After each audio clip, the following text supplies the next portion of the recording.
Welcome back to the CGC Podcast. As always, I'm your host, CGC, and with me, Cal 313, Detroit Needs Heroes. exactly. So, another 2 week hiatus. Life has been happening, but we're not going to bore you with the details and semantics of that. Let's get straight into the topics. Khalil, what you got for me? So let's start not in games. Let's start with TikTok. Uh, Oh yeah. so running it by Chat GPT here. Uh oh. I asked it. Let's see here. How could the music industry and big tech have helped drive the TikTok ban? And the reason I asked that is because recently we saw Universal pull out of TikTok all the way, and then they linked a deal with Spotify.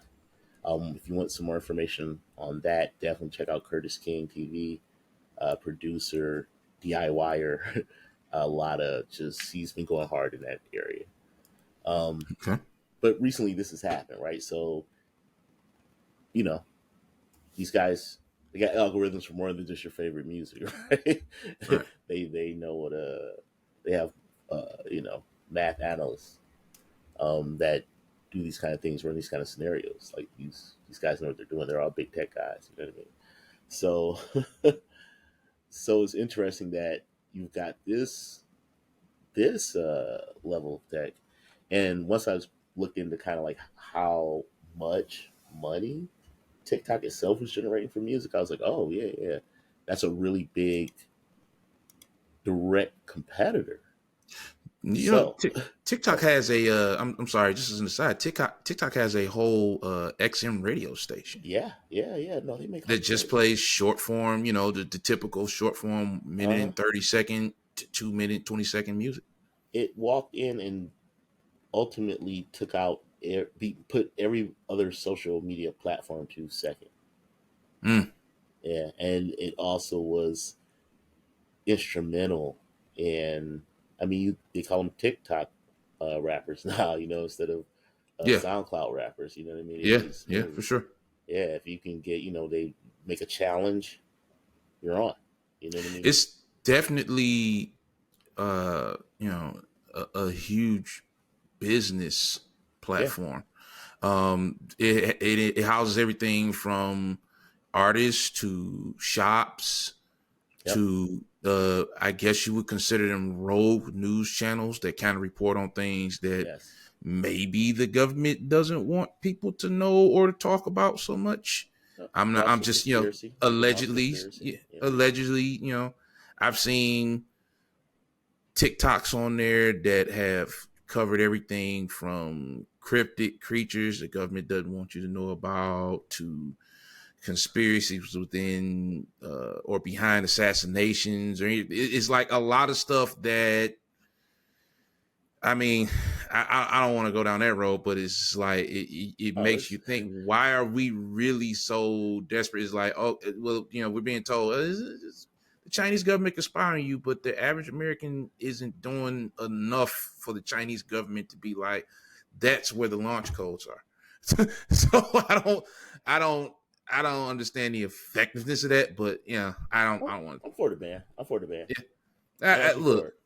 I think you are TikTok has the ability to absorb the entirety of the competitive landscape of digital media. I think it's that kind of a threat. oh So yeah, it I definitely would, has a yeah, monopolistic. and It has nah, monopolistic. none of these guys won't play with that. Yeah. They know how much views the streaming companies know when you're not streaming with them. They have algorithms kind of show them where you're probably at. So do you think that's really the issue, and we're being Well, told the Chinese government stuff as a MacGuffin, oh or no, I think it's a lot of different things. I think it is you got to stop communism from own. You can't let them own your debt and your and gee replace your GDP. whiz. Yeah, you can't let you. We can't own all our you can't own all our debt and then replace our GDP. You can't have it both ways. You Yeah. know, I can't be indebted to you, and you take the money and you sharecropping better than me. You know, like what? Gee whiz. Yeah, yeah, we can't be slaves, right? Economic slaves. We can be economic debtors. But even Ben Franklin said, you know, be a borrower lender, neither a borrower lender be. Like so, we shouldn't even be playing that too much of a game Right. as a country. You know, we should kind of take the Iron Bank approach, just stack, just be a rich country, and then make sure everybody's just chilled in the country. You know what I mean? And then make sure all our neighbors, direct neighbors, are living good, and all our colonies, start their their work hours. But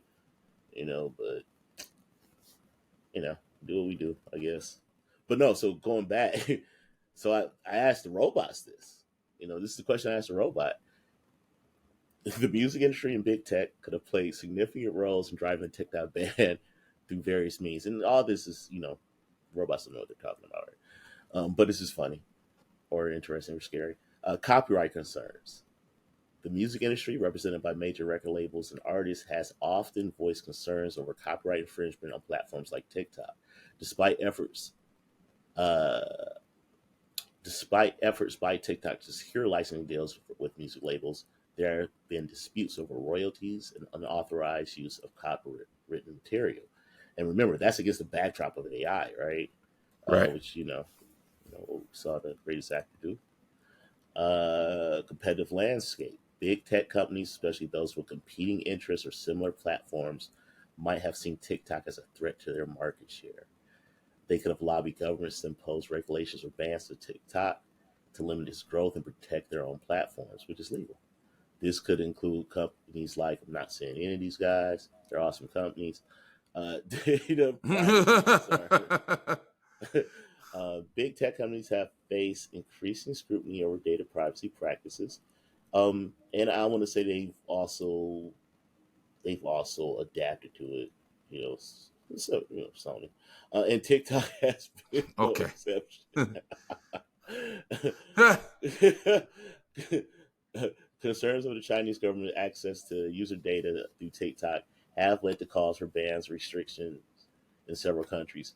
So that data, sometimes it's not private data, sometimes it's corporate data, right? Political pressure. The music industry and big tech companies have often significant influence over policymakers through lobbying efforts and financial contributions. So there's just explain the lobbying process. But it's interesting that all these things, they sound like legit concerns to me. Like I feel like if I was Mr. Burns, somebody was like, Yeah, yeah. but see that, and there, but therein lies the problem: is the concerns of who?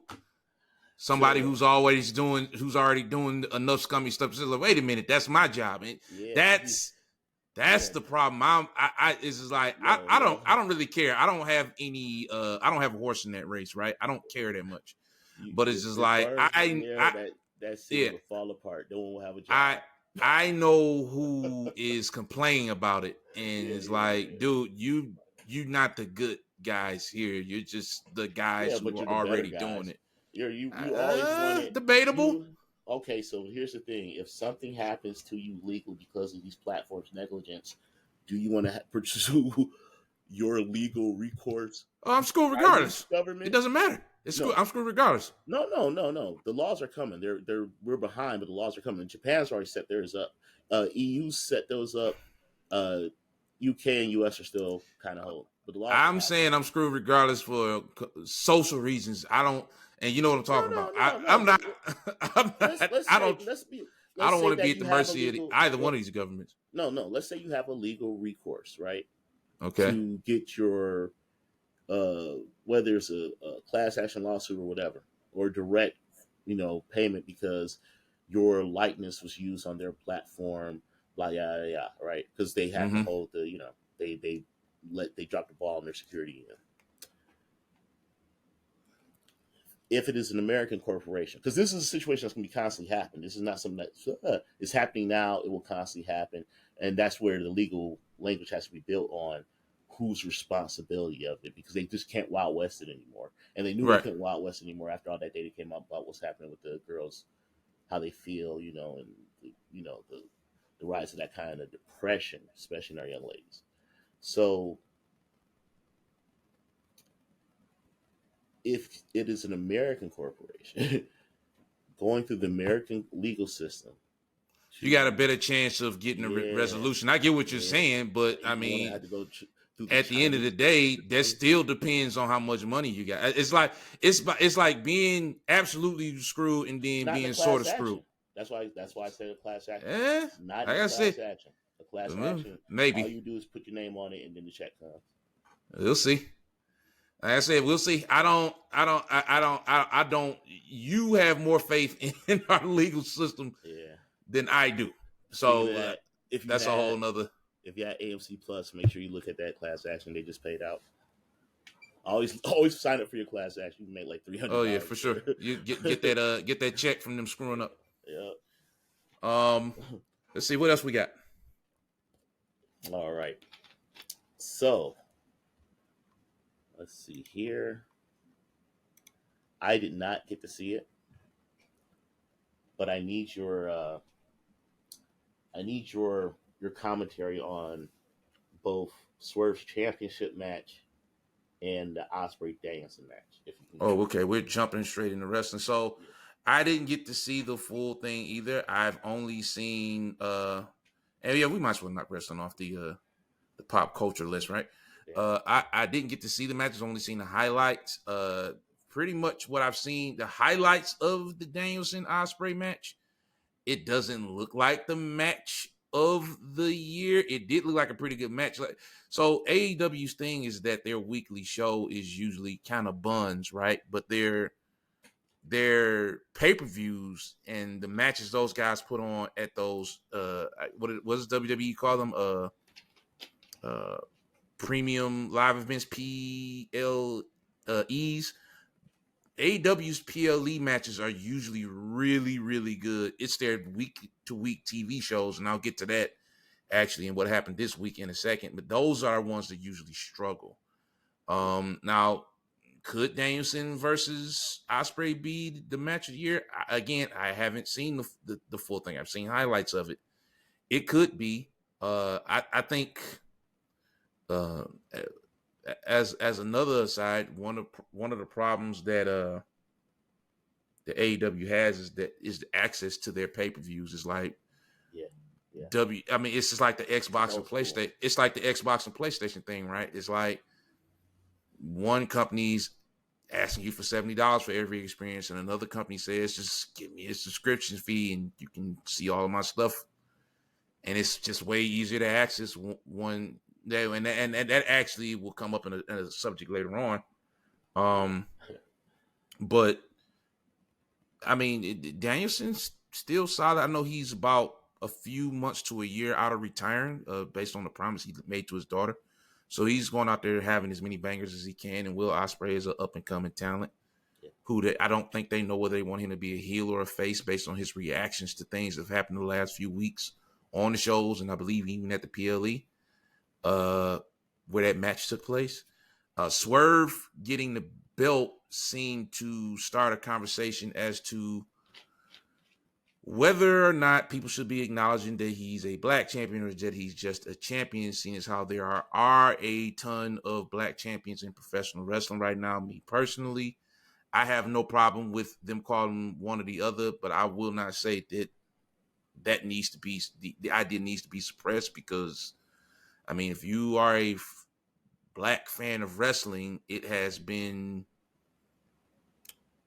very, up until recently, to be fair, it's very few and far between you actually see wrestlers that look like you hold those spots. And when they do get them, it's usually, it was usually like very short lived. And even up until recently, I still kind of don't like the way the whole Brock and Kofi thing went down. That was kind of like, to have Kofi go on that run and then unceremoniously squashed like that kind of sucked.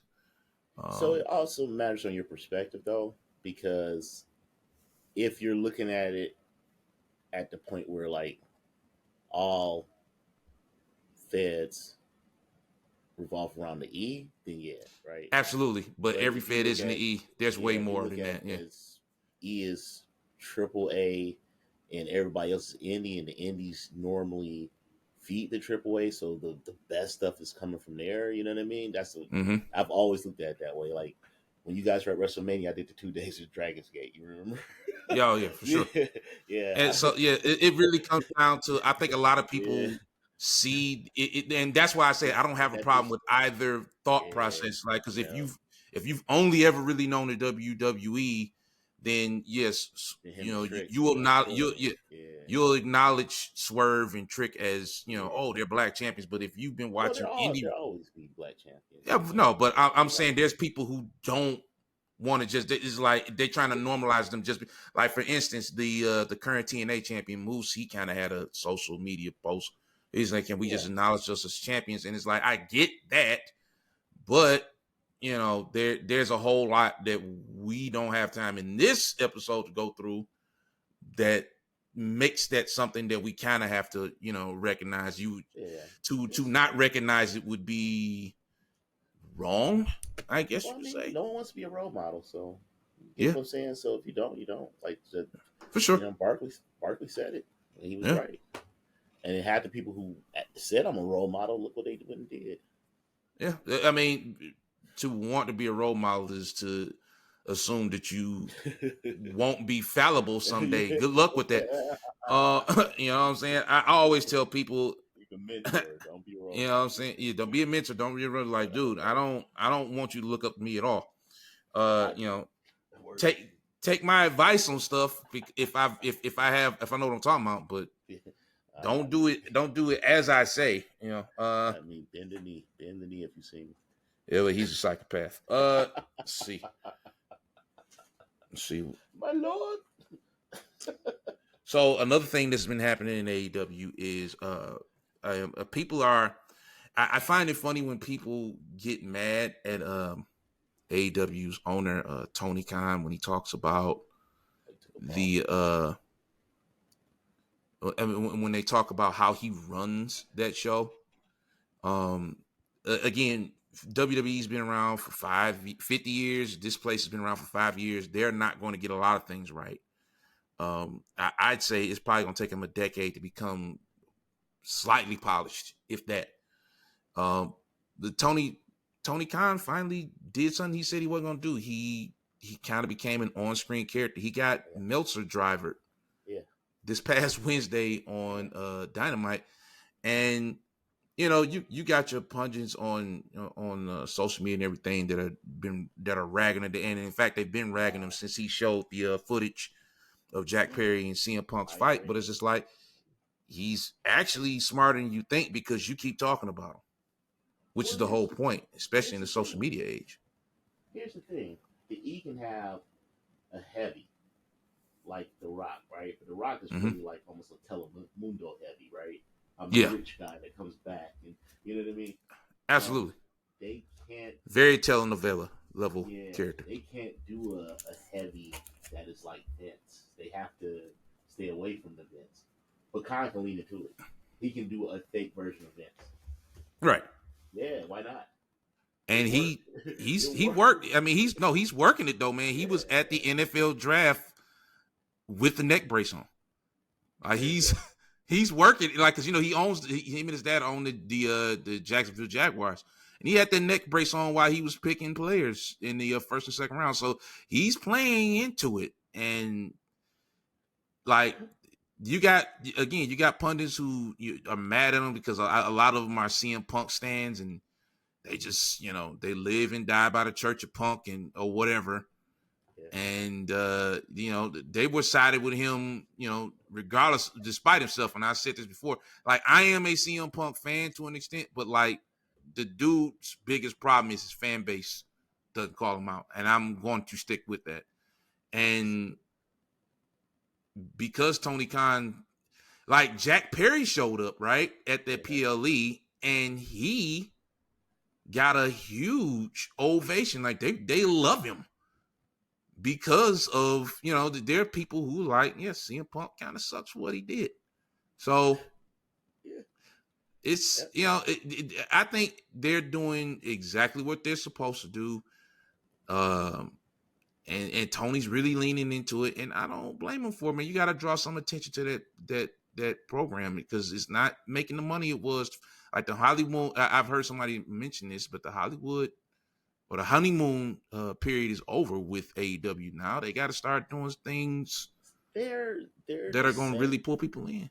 They're doing good. They're making a good product, right? What's Yeah, going on is that a lot of internet chatter is saying it's not, but I watched a couple 1 hour segments and they were fine. It was wrestling. It was the kind of wrestling you would have if everybody's there and has the same story of I just want to wrestle because right, that's what they're not. With the exception of with Julia Hart, and the Mist and that kind of stuff, right?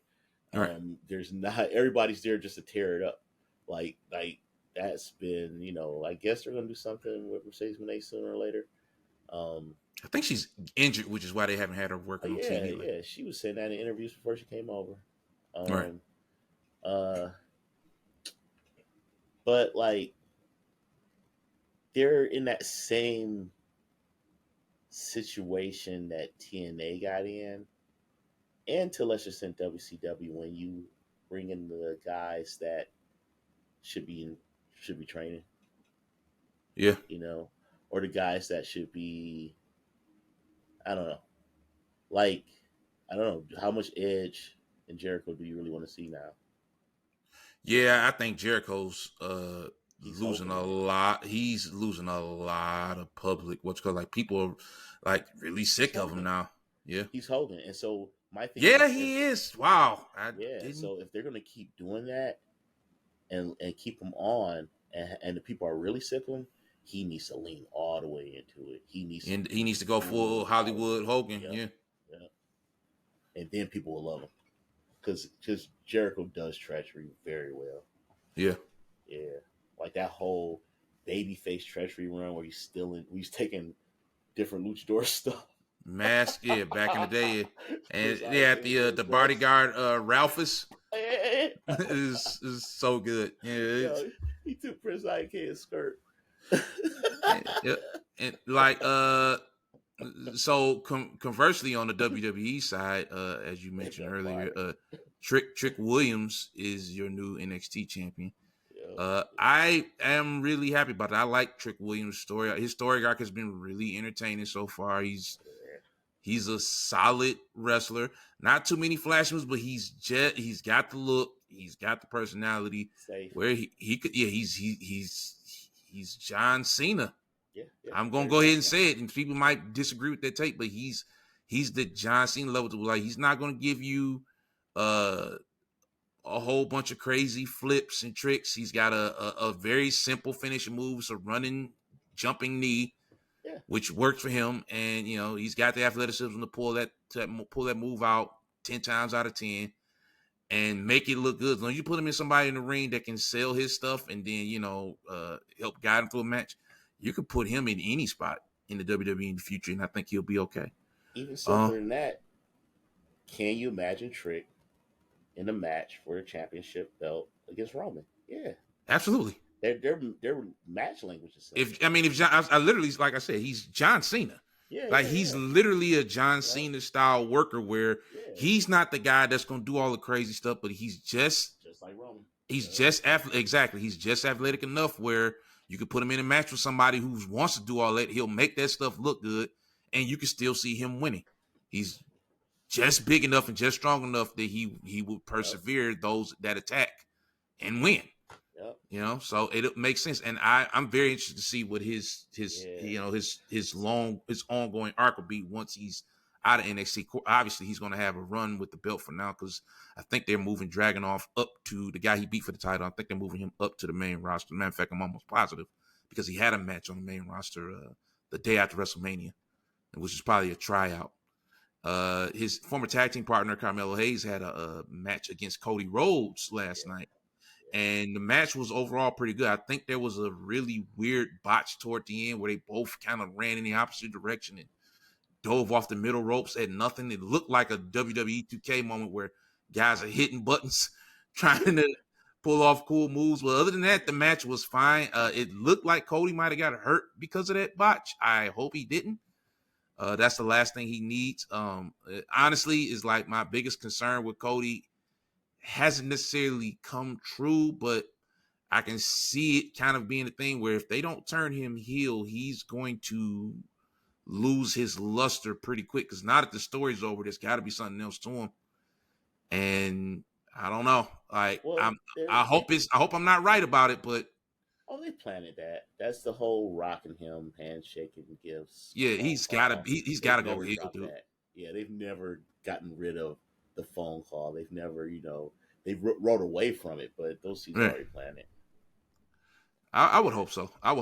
Triple H is good at one thing, is making villains. And some people even alluded how he holds the belt. It's how every NWA heel champion has held the NWA belt. So I'm thinking they are going to turn him heel probably sometime after SummerSlam. So by fall, he should be heading toward that turn. And then I'm also hearing that John Cena's got one more run in him, and it's like, bring him back as a heel too.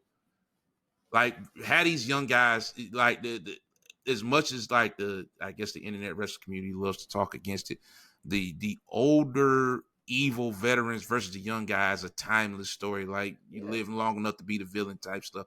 It's really good and timeless, and it's something that they should definitely play toward. Especially when you have characters that are the everyman, right? Like Trick is the everyman kind of character. Yeah, absolutely. You know what I mean? The elitist character is always a great one. That Gunter can go. You can put Gunter in any storyline. Yeah, and he's going to be like such a good wrestler. What's the other guy? Wade Barrett was like that though. Yeah. Yeah, I wish he had got injured, but Wade Barrett was awesome. Just the superiority, Yep. British accent, real big guy, just smug jerk. I swear, I'm afraid I've got some bad news. It's just so good. I hate he got injured or whatever's keeping him on the shelf. I don't think he's going to wrestle again. But he was a hell of a wrestler. He was solid. One of the kings of that to me.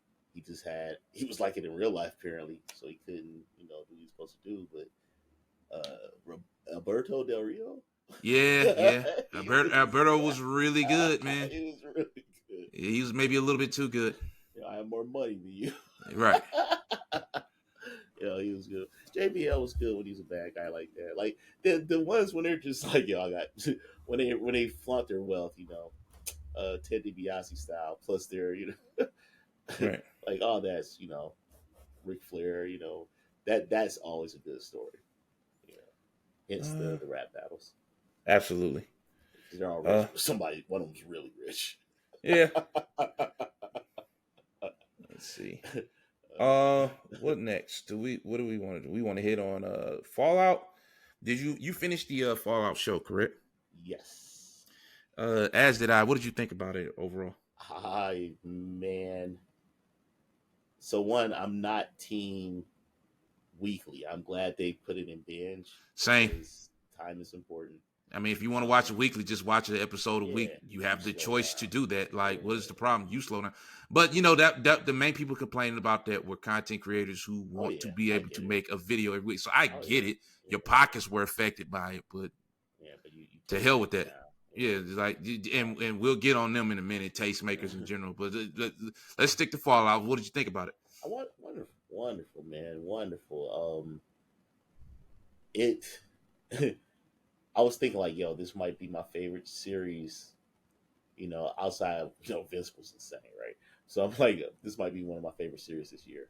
I knew From season 3's on its way, but then this week happened. I got to finish From season 2. Yeah.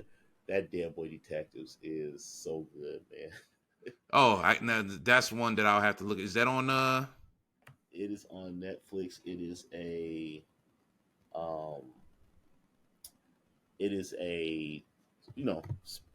spinoff. It's in the Sandman universe.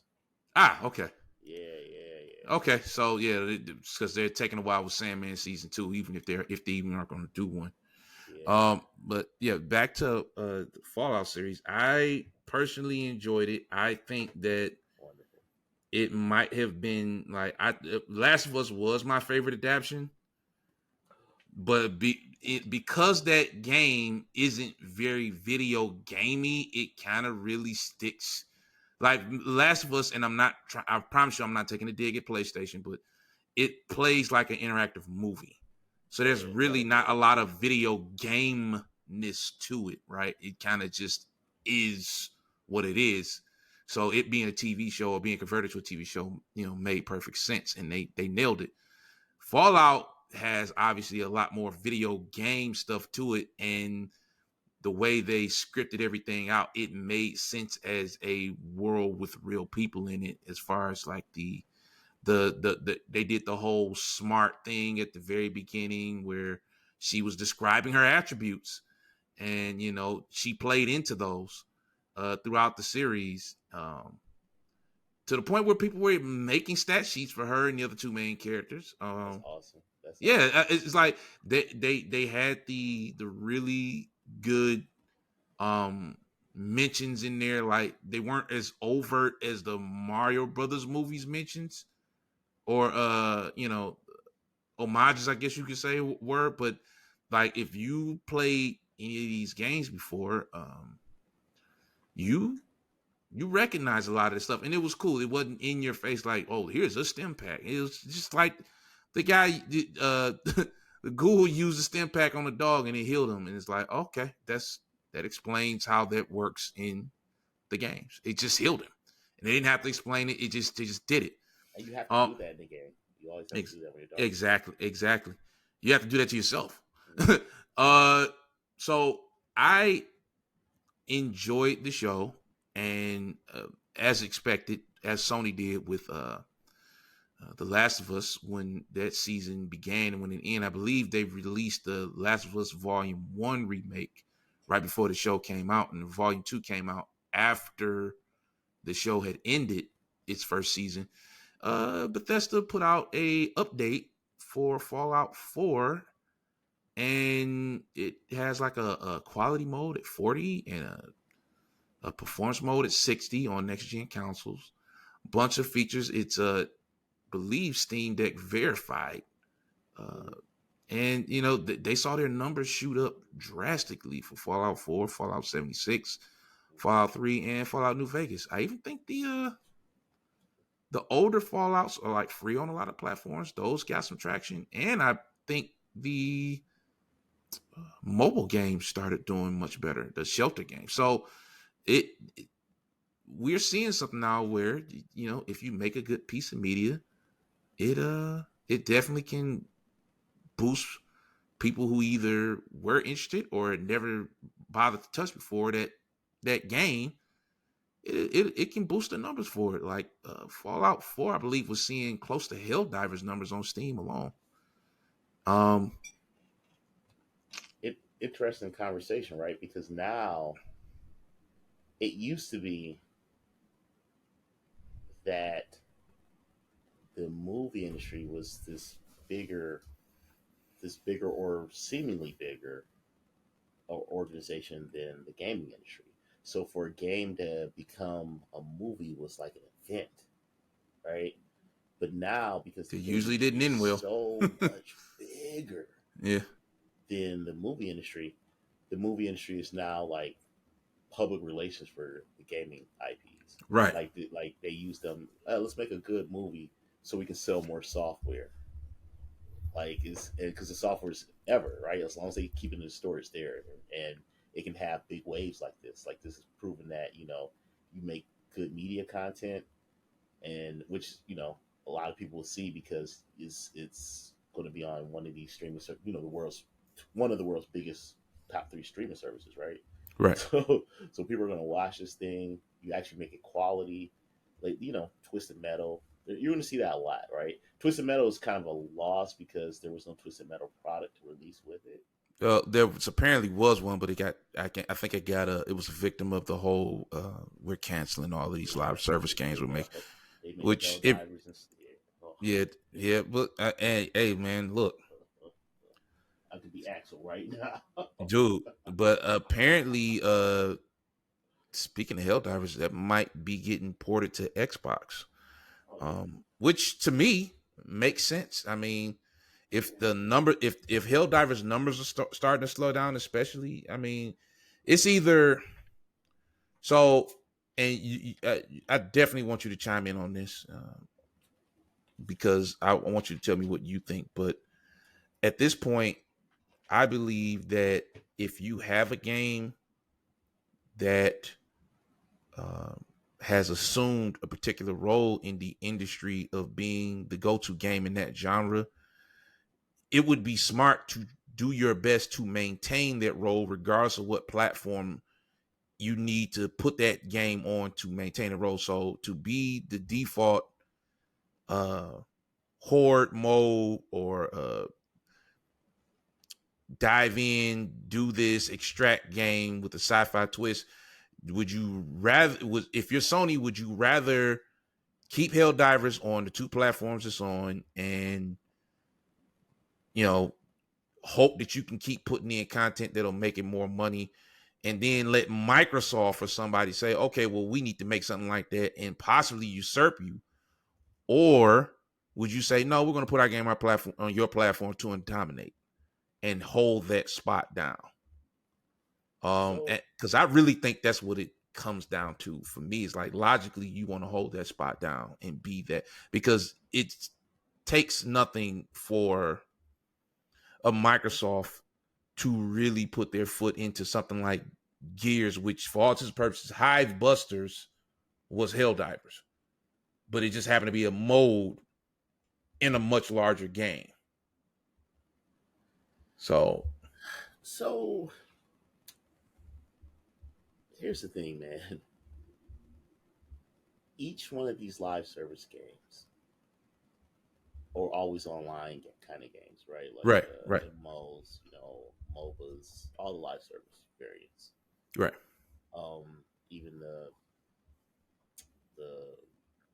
battle royale shooters, right?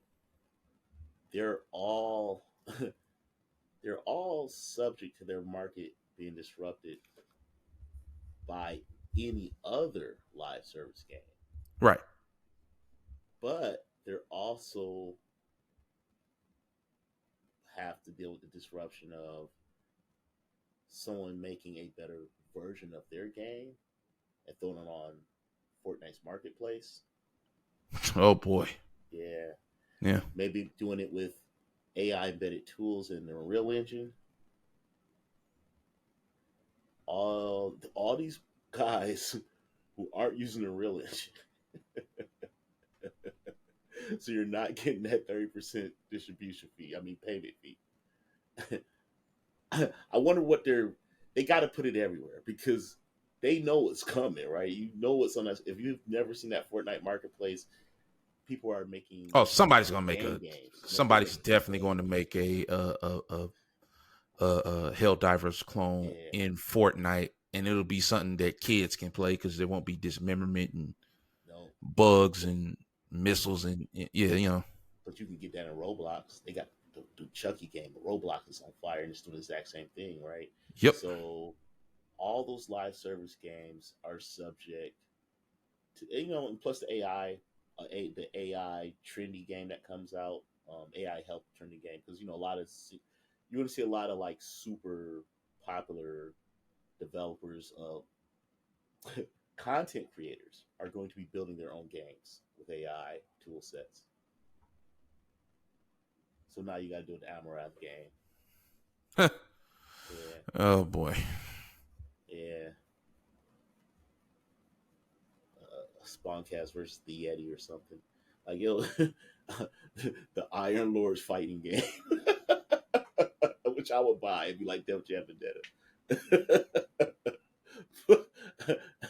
Oh man.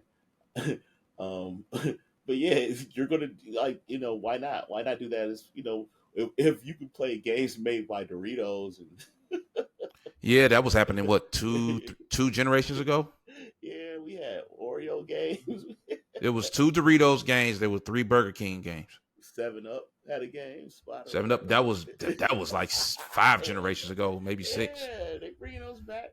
But it's easier to do. Your point is it's easier to do now. Yeah, so, did you see the Metro Drumming game? The what? Google that Metro drumming game. No. you, you, you play as Metro Boom and then you make drums. Yes. Oh, okay. A dig at the Drake It's situation. you gotta watch the videos. Somebody does. It's a PS5 release. Oh, that's a AI I know. video cartoon. Man, that's goofy nonsense. No, I'm not looking at that. But yeah, I get your point. It's just like it's going to be easy to do, and so like I said, it's like you might as well put it on everything you can because once it's in Fortnite, it's probably gonna get the real version of it or the original version is probably gonna get usurped and ignored. Once it's in, because now all the companies, like the government is on fire, man. They just got rid of non-compete clauses in almost every state, right? Yeah. But now, and that kind of is the same kind of language as you guys have to allow multiple app developers on all platforms. So whatever platform can manage the legal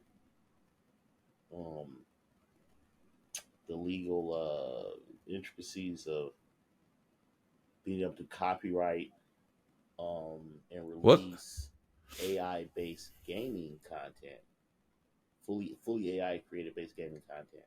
The first one that can do that and have that as like a, if it's a big company like Microsoft, hopefully it's Game Pass, but it's on its own kind of app, so you know that you're buying a AI game, or it has to have a big AI stamp on it or something. Like you should know that you're playing an AI game.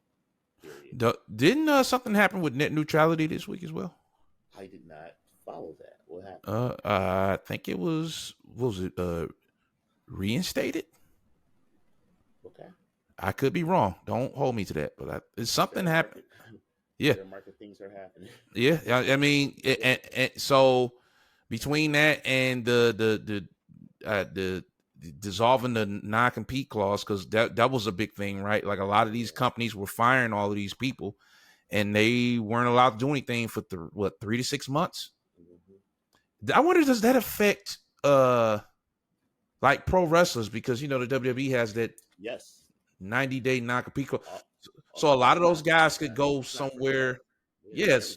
So a lot of those guys can go anywhere. That's awesome. Yeah. That's awesome. That's really good. This is I work for you. You mean I can't work for somebody else? For 3 months. That's BS. If you want to retain me. If you don't want to retain me, let me go. Let me work where I want to work. Exactly. Competition. Because at the end of the day, that's what it is. Either use me or don't. That's as dirty as that sounds. Did you had something about AI music that you wanted to go into? Oh yeah, no. So I would say I'll reference like I said, Curtis King TV, but the big thing was the Tupac estate might make legal history. That Tupac lawsuit, if it happens from the estate, that would put even the idea of doing satirical content, which is what I would guess they would go for, because they didn't sell it, right? But it's still definitely against the artist's wishes, and that's Japan's. Or at the very least, no, you didn't get the artist's permission for obvious reasons. You couldn't. Yeah, but he has a state that manages likenesses. Right, absolutely, right. The same people that signed up the checks on for the movies and stuff were the same people they should have went to. You know what I mean? But if he does under guys would be a satire, maybe it means something else.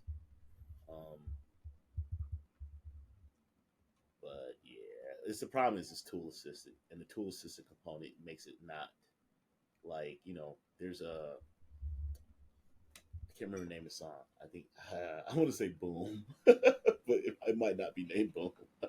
But there's this song where on a Roots album where Black Thought spits in Kool G Rap's voice and cadence, and in Big Daddy Kane's rapping cadence.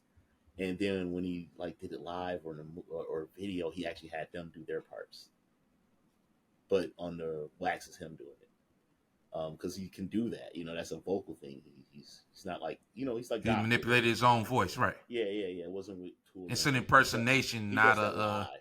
It's Yeah, an impersonation, not a deep fake or something like that. I yeah. got you. He at Root Concert he does like they'll cover like Wu-Tang stuff because he do Method Man. Right. Yeah. So they it's really kind of organic. They just play stuff like when every time they come to Detroit, Slide Dilla stuff. Um, we always get clapped with no hands. Um, but that's the difference, right? Because what he was saying in those bars was something that those guys would say. Like he was really, it was an homage. I'm pretty sure there was a point of him Oh, he even reached talking out. to those guys. Yeah. Yeah. But you can't. No But doubt. in the particular case of the person you mentioned, you can't reach out to them. They are, they're no longer with us. So Yeah, it's, and and he's of course, always been obviously, consistent too. He's you know, always been consistent that those are his two favorite rappers. So and we, of course, we're talking about the Drake thing. So yeah. we'll see where that goes because I did see something about a legal battle popping up with that. Well, the idea is that it was on purpose, and this is possibly the AI big, AI. It really what it was for society was the biggest artist saying AI is cool to use. So it embraced it. It showed love to it, right?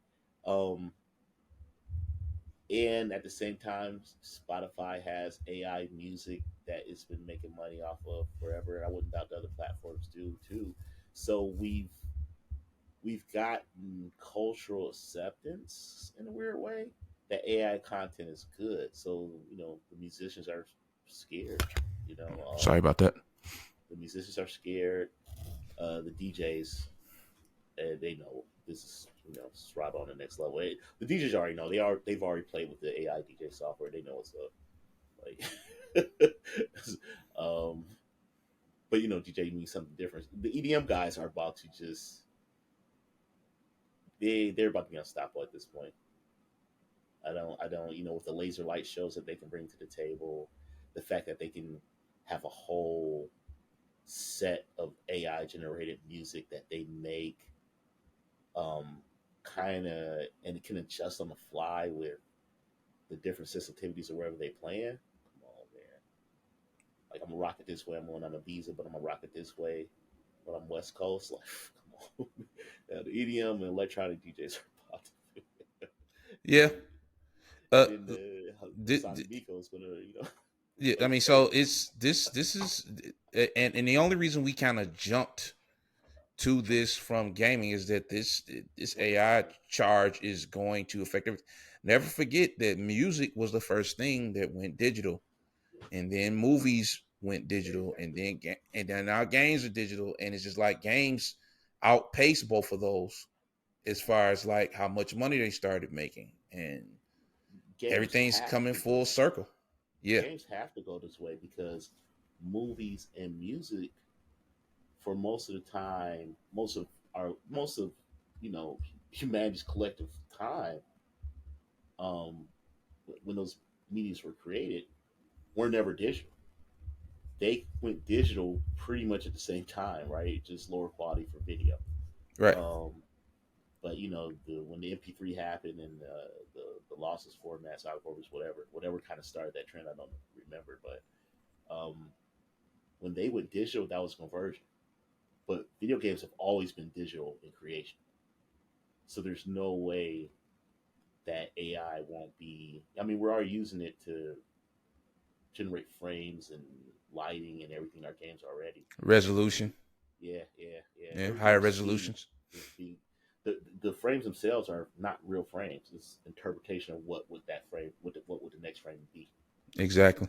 Yeah, FSR and DLSS. So that's what I mean. Like And that's crazy when you think about it.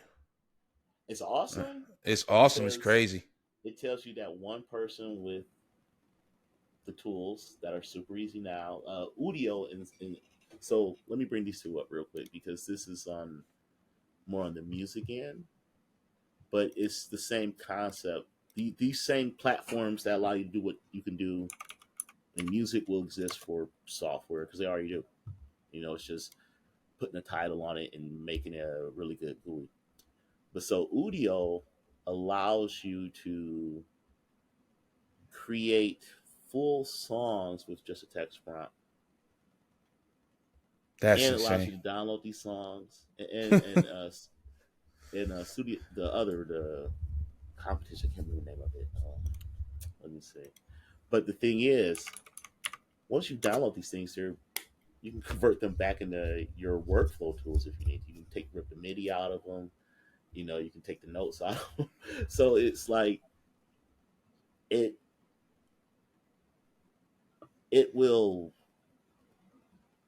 it's the exact same thing for making like a list or something in your in Chat GPT. Now music is at that same level.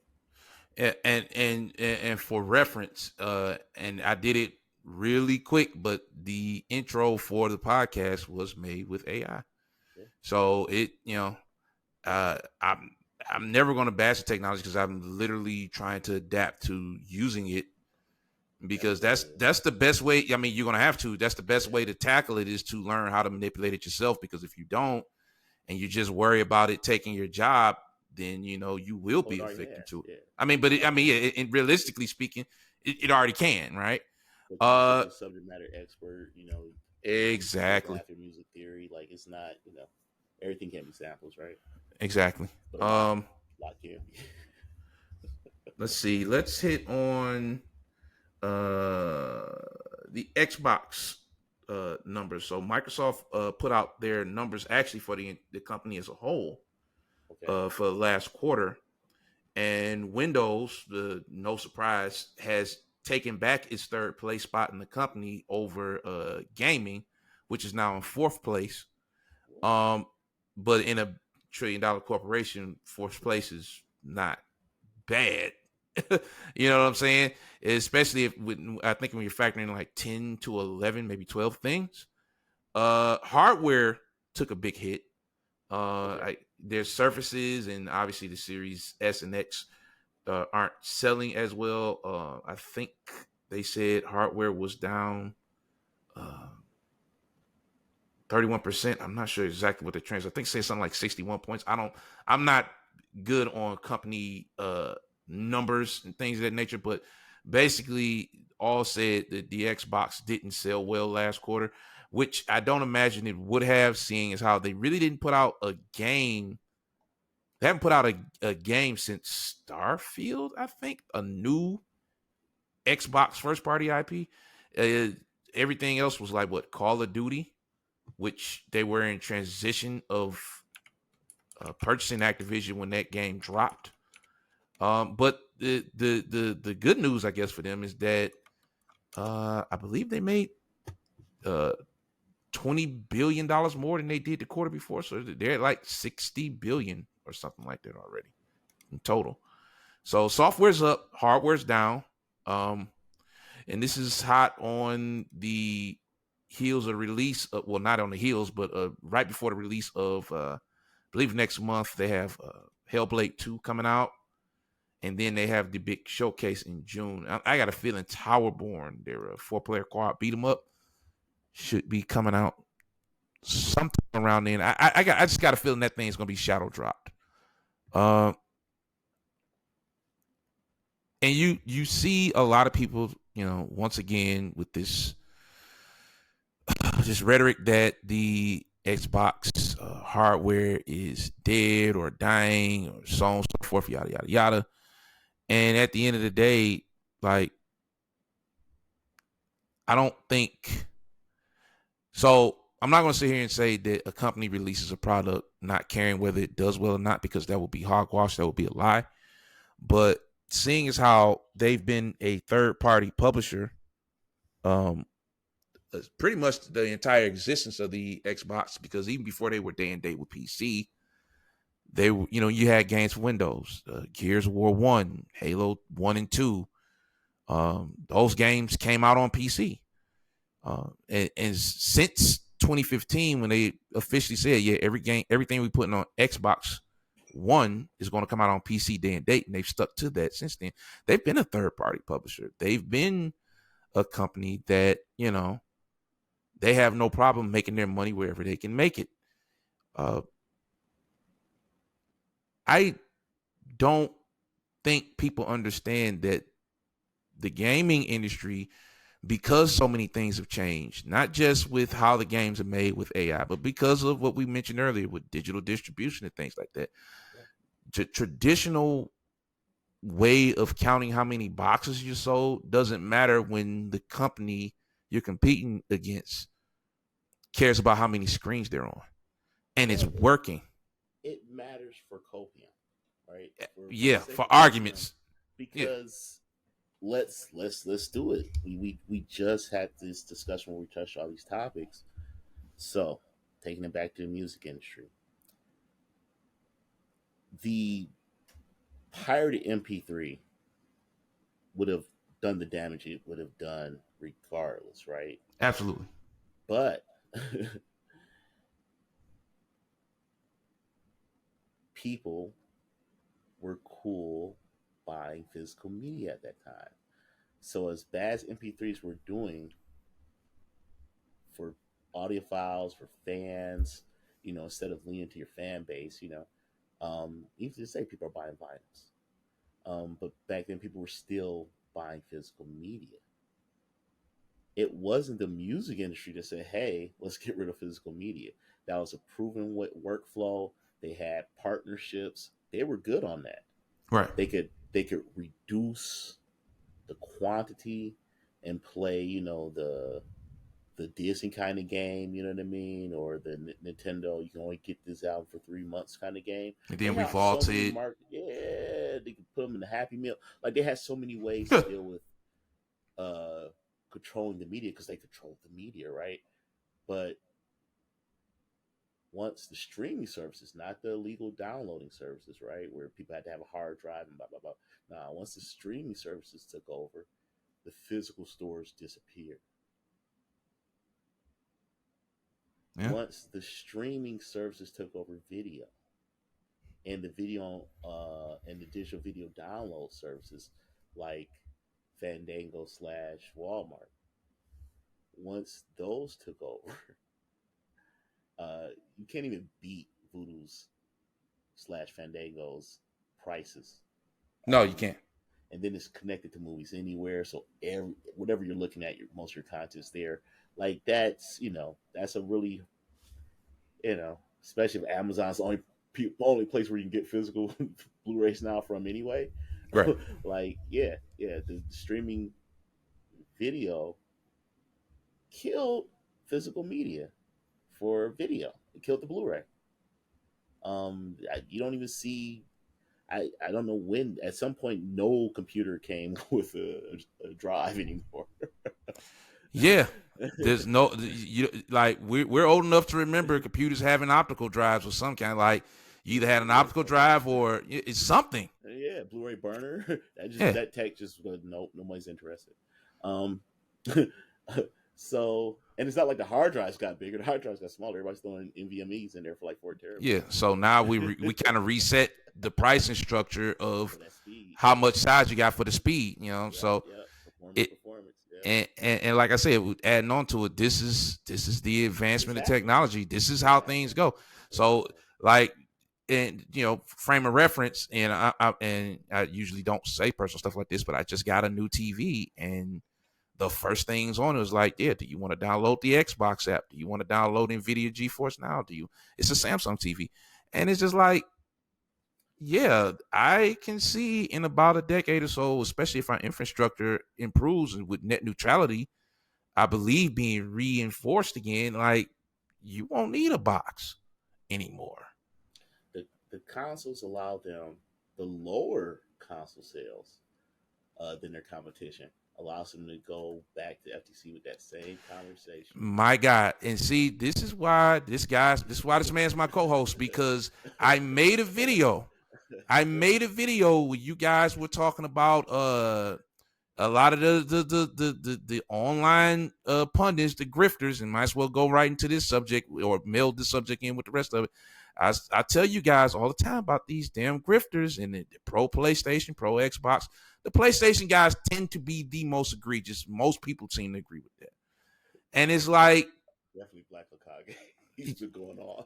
Well, he's a neutral. He's a No, neutral. yeah. He's a neutral. He hates everything. He clowns the grifters. Oh yeah. So black, and my thing has always been this, right? It's just like you don't want Microsoft's counsels. If you're a pony, which is I guess a derogatory term. Well, I know it's a derogatory term for Sony fans. If you're a pony, you don't want Microsoft's counsel to stay in third place perpetually, because when they buy something else that you like and the FTC questions them, they're going to say, well, our game's only in third place. And now that they've put their games on PlayStation, we're willing to share. Our counsel's in third place. No one's buying it. What's the problem? I ain't lying, man. I ain't gonna lie. If you're a Sony fan, I think you should want Microsoft to fail because, like, you get their games. Yeah, you clearly want them to not. You want them to get out the hardware market because you clearly. I don't think they can. No, they're stuck in a commitment to the Xbox. Yeah, because too many people bought their games. You can't. Yeah, that's a class action lawsuit. So, and that's my whole point. They gotta put out. They have to put out something because they would get sued for all. Me and you both alone, we game share. Have a dead library. We can't have a dead library, so they can't. So, and therein lies my point. They can because Nintendo has done it. Like they technically can, right? And they've done it before with their own. Yeah, but the way they're watched, they can't do it. No, they can do it, but the way they're scrutinized, it would probably just hurt your stock. It wouldn't, Yeah. Even that, because they have that right. The EULAs we all sign say. Yeah, say they can. Yeah, because that's what you did just see Ubisoft do it. I'm saying they can't, as in it would not be wise. It might have to be. So here's I think they gotta drop it because if they're going to be making the money that they think they're going to. There's no one's carrying physical media. Yep, that's already happened. You can go get a couple of Switch and PS5 games, but that's it. You could barely get those. Yeah, so you mainly talking about Switch games. PS5 games getting pulled too. Now, if every box has to have every app store. Now, even when you cut on your PlayStation, you can choose to approach it like an Xbox. Yeah. So now, Game Pass becomes inevitable. Because you're going to look at what you got with the PS. It'll be the first time you'll be able to do a side-by-side. And anybody that's on that side-by-side is going to be like, oh, let me do Game Pass for a month. Yep. Let me try the free. You know what I'm saying? And they'll be like, oh, yeah. All these games that we're all clearly buying anyway. Let's just let them Netflix it to us. And then they'll probably like do it really scrummy, like they'll come out with something where existing Game Pass people can take advantage of it, but new people will get like first 3 months free, and then the next 3 months like $5 or something. Mm-hmm. whole point is, it's the industry and control it. Dude, and it's way more sinister, and I'm going to use that word, than you guys think. I mean, it's natural, but it's also it's capitalism 101. So when the L's you think they taking, they not taking. Yeah.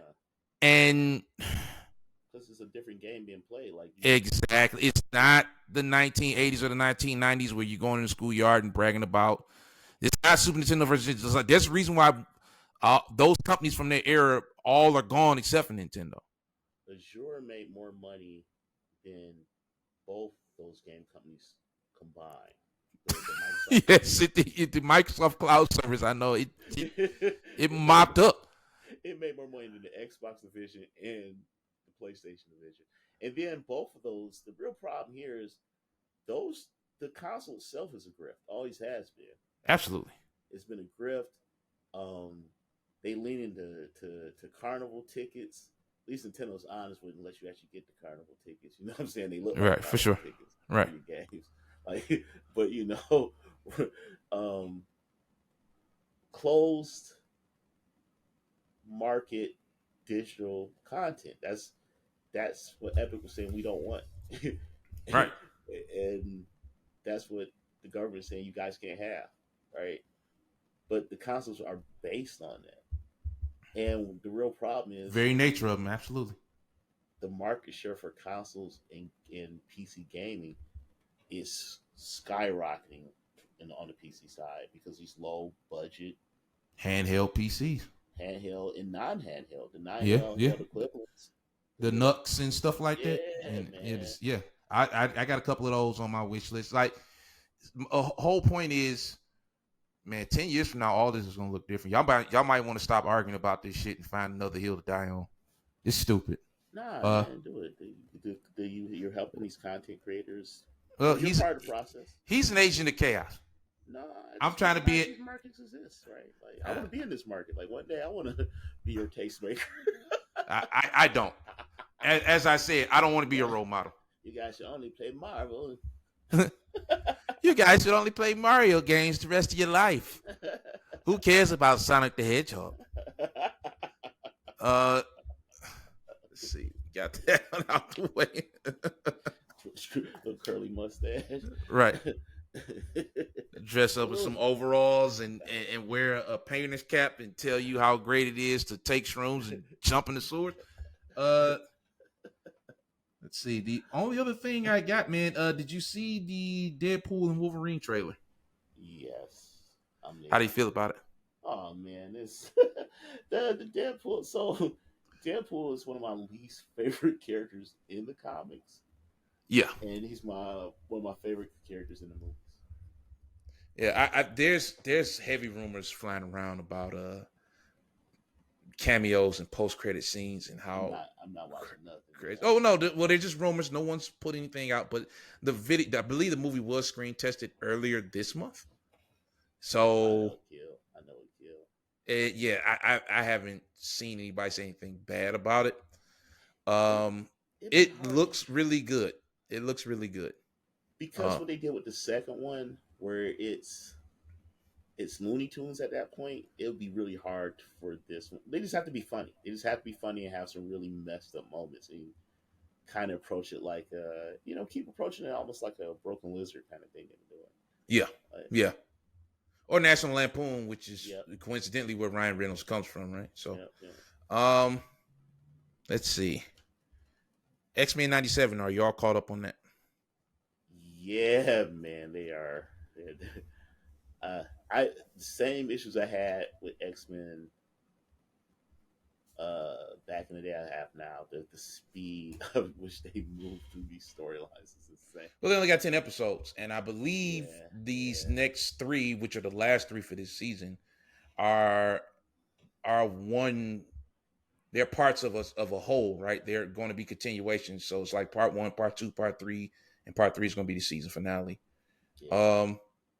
I like the way the story's going so far. It's spoiler ahead. You can skip this part. We'll see you next week. But the Captain America made an appearance in this one, and I saw that. I suspect that that's going to be a regular thing where Spider-Man and Black Panther and Fantastic Four and a couple other characters are going to pop up in these stories. They've introduced. How do you feel about them making it? Yeah, exactly. Right. How do you feel about them making that its own, like the cartoon universe? Because traditionally, I don't think Marvel's cartoons have been as good as DC's. I think DC has killed it in the cartoon sector. But Marvel with this one, if they can make a Marvel-verse cartoon off the backs of what for all intents and purposes their strongest group of characters, which is the X-Men, not the Avengers, then I'm down for that. Yeah, this is good TV. This is pretty good. It's pretty damn good TV. I hope they're pushing it to Avengers versus X-Men. I hope they're pushing it to that. I don't know where Colossus is, so I don't know what's going on with that in this show. He's probably in Russia. I think he had left at some point and went back home. They showed a lot of characters that are like they showed what's the one guy that dresses kind of like the Spanish Exodus, I think his name is. He's like he can make other mutants like OP. The one that's with Storm right now? No, that's Forge. He was like one of the main guys in Genosha. But they Okay. just had him dancing, and then they had like Vulcan just during the Shi'ar, and that guy, that's Scott's other brother, right? Cyclops' Right. other brother, who's like the Omega. War Kings is all him. Right. So, It like, seems like they're leaning toward House of M or something, or I hope they go towards AVX. But because you introduce Vulcan and the Shi'ar, you did Charles' story. I mean, that felt more like just a cameo anyway. right. But they're still doing Claremont's run, it's just at hyper speed. So they'll probably just finish on the Claremont run. And then we'll see. I hope the X-Men we get in the MCU isn't 97. Like if that's their plan, I get it, but I think it's going to be so I believe what they've established to this point is that there will be multiple verses with multiple versions of characters, and oh yeah, and I really, that's more so a money thing, right? Because you you can only balloon the cast of people you're going to have in these movies so far. You've killed some off, and and a lot of that has to do with the fact that you don't want to pay the actors anymore, or in some cases the actors don't want to do it anymore. Even though I've heard they've got Downey and Evans back to play Iron Man and Cap as variants in some form or another. Um, those guys aren't coming back cheap, and and aren't to necessary. Aren't yeah, and necessary. aren't necessary. You've completed their arcs, right? But you also probably want to maintain this. There's multiple universe stuff because you kind of set that up with Doctor Strange, and from what I understand, Deadpool and Wolverine is going to play off that a lot. And based on those two factors, I've even heard that Wesley Snipes has been hired to play some version of Blade again.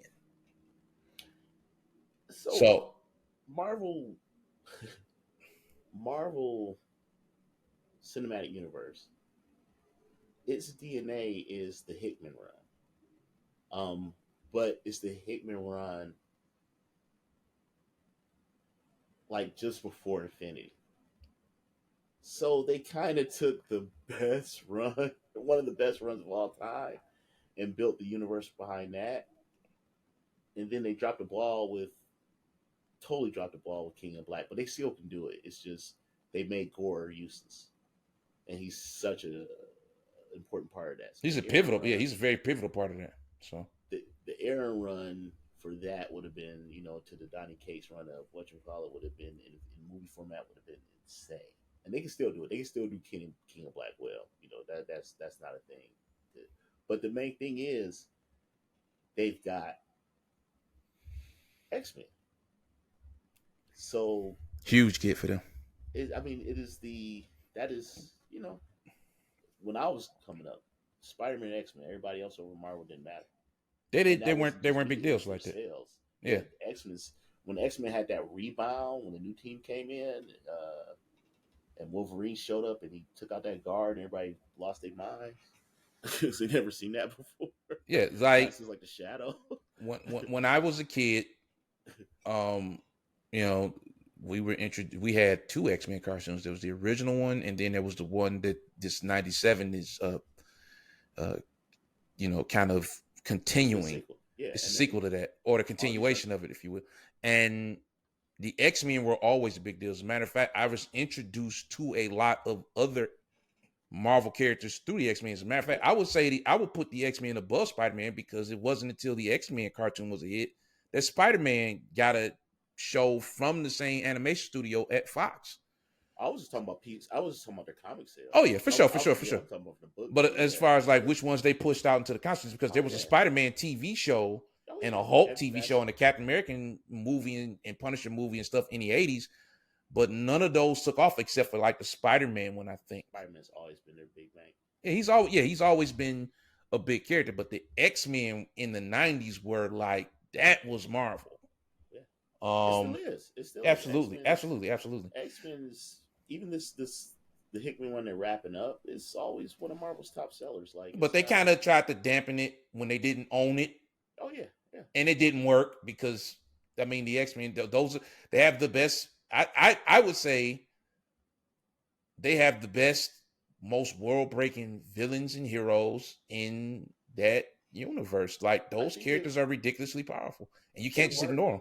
No, it worked. It worked, and it was good that they were ignored because if if they didn't have Marvel Creative ignoring the X Men because they weren't right, like they were still doing. Karen Gillan was doing this thing. Like everybody was Yeah, over there working, but they moved the spotlight from them and they made them but part they didn't of the. assassinate in the way they did the Fantastic Four. Let's say that. No, no, no, no, man. So when Marvel was giving directives to weaken the X Men and everything, like X Men versus Eternals, when they were trying to effectively replace the X Men with the Eternals, Yeah, that's all. This is going against the backdrop of everything that was happening to Hickman from Fantastic Four through Avengers and X Men and everything else, right?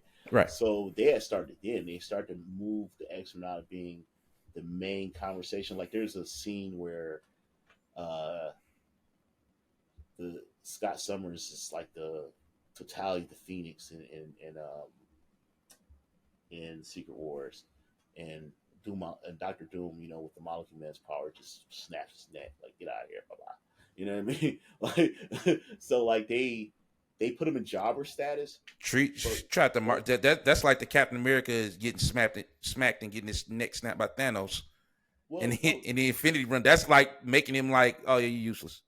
And no it's yeah sort of, but they had to do it right. If they didn't do it, then the characters that they did show love to wouldn't have got that love. right for sure. We wouldn't have got our version of Black Panther that we have now. Right. And we wouldn't have got what Bucky was doing. Like all the major players, Miles Morales was so important to that Secret Wars run. All the Avengers actually were important, especially like the new Avengers, what they were doing with Cage's team. Nick Fury's running the whole show. Like that whole, the whole thing when they had to blow up the planets and everything for the incursions, like all that wouldn't have happened because those would have been a bunch of X Men around Right. instead of the Avengers doing it. Like if the X Men went to a planet and beat up a justly counterpart, it'd be like, yeah, they would do that. But when the Avengers have to Oh, do it, careful with that. X Men are with body. There's not a team that X Men can't Careful with beat that. up. Look, I ain't saying Everybody's a comic book fans. I ain't saying nothing. everybody's a I ain't psychic. touching it. I'm not touching it. You can have that fight with the we can have that fight with the Kate fans all you want, bro. I ain't Yes. touching it, bro. You got like three Phoenixes. I don't know, man. Okay. But I mean, JLA could obviously take him. I'm not saying you're wrong. Flash and I'm not saying you're wrong. Luke's is cheat codes, but everybody else is catching work. If you're not JLA, everybody else. Wait a minute. Are there any psychics in JLA? Just Martian Manhunter. There's a couple, but DC in Yeah, DC I doesn't. never thought about that. They DC really doesn't don't use have a psychics lot like of. that. They don't do When psychics that much, when right? DC uses psychics, is because it's the most powerful power, and most people have like a ability to respond to it. But when they use it, they kind of use it in a horror aspect, like Max Lord. They're usually somebody that Constantine has to deal with, eh? Or just like Max Lord is the one that got Superman to almost kill Batman and Wonder Woman, so she had to snap his neck. And Yeah. what's the Swamp Thing? He's Swamp Thing's the green. He can do yeah, whatever he wants. he's literally like an Earth god. He's like an illness almost. Yeah. Like I said, we probably will have a guest on soon that'll have that conversation with you, and that'll be explosive. Yeah, man, I think that it definitely not having those characters around helped them make those other characters important. Yep. But they're here now, and so far so good. I love I'm loving X-Men 97 to this point. I think I don't know about them firing the writer, but I do love what they've done so far and what they allow him to do for the limited time he had him. But maybe they'll bring him back. I still don't know why they let him go. That's a mystery to me. Maybe we'll never know that. Did he do a post interview? I don't. He's talked about some stuff, but I don't think he's really mentioned the details. It's something. It's Okay, something. okay. God knows. Uh, I got an idea what it was. This may not be the channel to mention it on, or just it may not be the episode to mention it on, but I have an idea what it might have been based on what I'm seeing from the episodes uh, that are available. Um, and it's if it's what I think it is, and it's unfortunate, but that's Hollywood for you. Uh, Well, here's the thing about X Men that everybody has to remember, right? If you are watching X Men for the male characters, you are watching X Men wrong. X Men's always had the biggest female. yeah, the Phoenix is Well, and not Phoenix and not Storm are gods. Like not just yeah, but everybody's all under them, and Scarlet. most of the most of the X Men at any given point are female. Not just a power level, right? Not just the fact that Rogue, when she had Captain Marvel's power, could do what Colossus can do, but she can also fly around and steal people's power, Right. right? Not the fact that Magic can body anybody she needs to body. You know that Scarlet Witch or Phoenix can body anybody that they need to body. You know what I Right. mean? Like it's they're operating on different levels. Um, most of the X Men now are kind of written as Omega. You know what I mean? Like Wolverine's an Omega. Once he regrew from a cell in his eye after getting hit by a nuke point blank, it was like, yeah, you will always be the Wolverine. Right. But they've always had, they've did that. Chris Claremont, like I said, when you have one guy writing one comic for what 12 years, he controlled that especially in that monologue style. That was his thing. He loved writing for his female characters. And Chris Claremont's always been like that. So and all the stuff you're seeing in X Men '97, that's still his run. Like they've never finished his run. Right. They've added the LaField stuff, especially with Cable. You know what I mean? They've done a real good job of tying it all together. But There was a it, joke in that. Sorry to break you. There was a joke in that Wolverine X Men trailer. LaField's nothing but feet. oh yeah. He doesn't draw hands and feet. Dude, oh god, He probably like I don't know if that's Ryan Reynolds or if that's just his team being aware, but there's like little stuff like that is like that's why I like those movies. Like yeah. as silly as Deadpool is, like they really nail like the inside dork comic book nerd jokes Yeah, you and have criticism. to. It's funny. You It's gotta really appeal to the good. core. The Yeah. core are the ones that will eat you up on Metacritic. Everybody else will be like, I thought that was a good movie. Yeah. So you're yeah.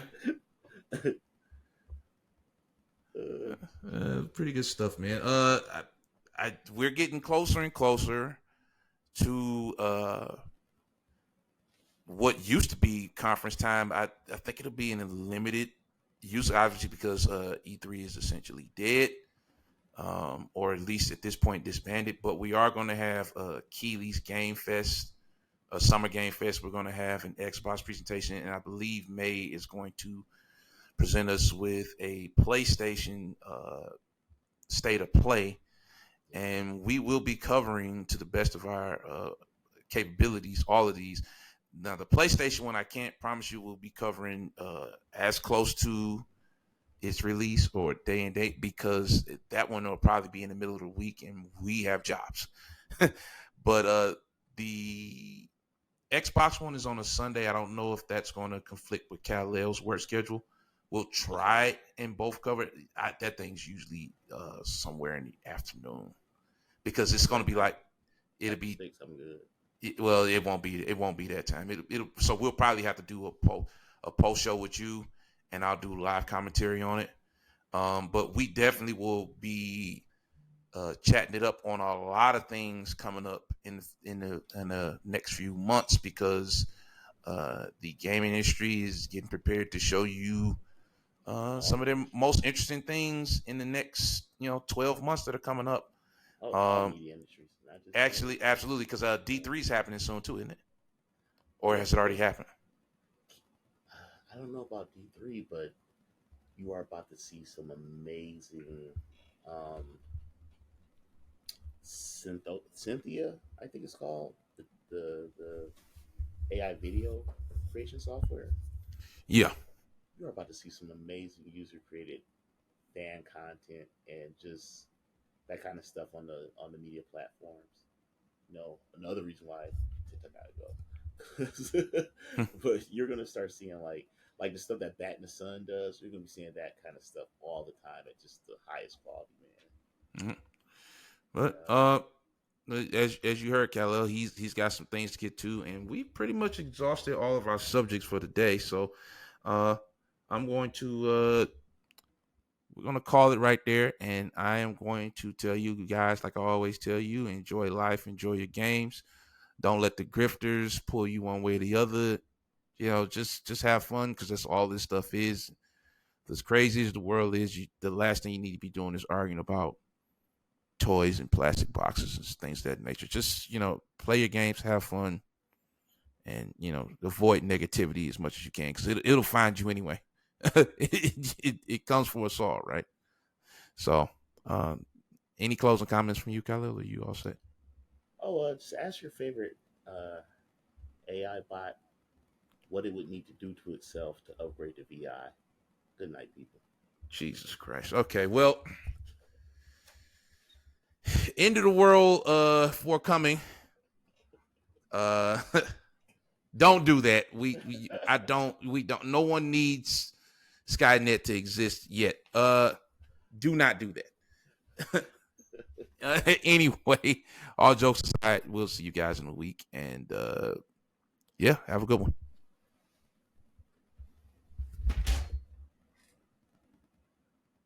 Mm.